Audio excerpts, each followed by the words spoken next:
السلام عليكم، مرحبا بكم معايا. اليوم غنشارك معكم اللحم الراس. غادي نديروه في الكوكوط، غنسد عليه كيجي زوين وطريقه سهله بالنسبه للكميه وعلى حسب عدد الافراد اللي على حسب المتوفر. كيف ما كنشارك معكم في الفيديوهات كنعطيكم مقادير قليله وبسيطه، وكل واحد يدير على حسب قياسه وعلى حسب المتوفر. عندي هنايا طريفات ديال اللحم الراس، ها هو. عندي واحد البصيله ها هي شلطتها، وعندي انا الثومه ما حكيتهاش، غير قطعتها. بامكانكم نتوما تحكوها الا بغيتو. وعندي هنايا التوابل، عندي القليل من الملحه، الابزار، سكينجبير، الخرقوم، وعندي تحميره. بالنسبه للتوابل على حسب الكميه ديال اللحم الراس اللي عندكم. صافي غنديرها بحال هكا، ما غاديش نشحر ما والو، ما غاديش نشحر هاد اللحم الراس مع هاد البصله، والطريقه كتجي زوينه. وعندي زيت الزيتون، اي زيت البلديه، هي باش غادي نطيب.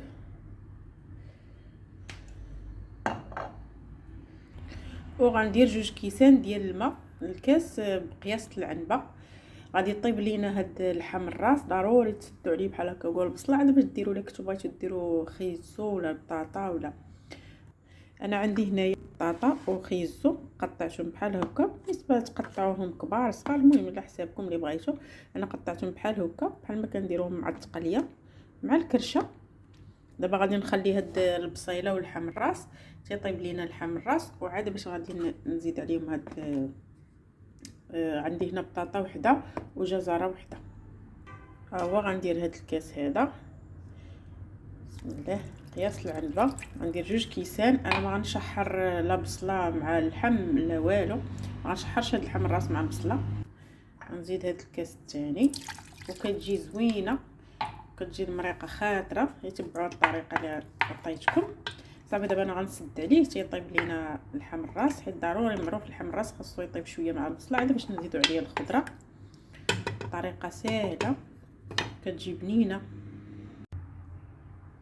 ها هو اللحم الراس بعد ما طفيت عليه، طابت هذيك البصيله.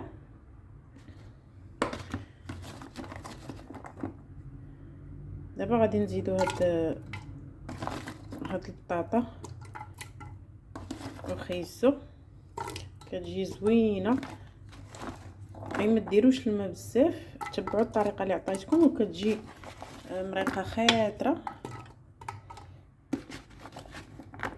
صافي دابا غادي نسد عليها طيب لينا غير بطاطا وخيزو طرا دغيا كيطيبوا.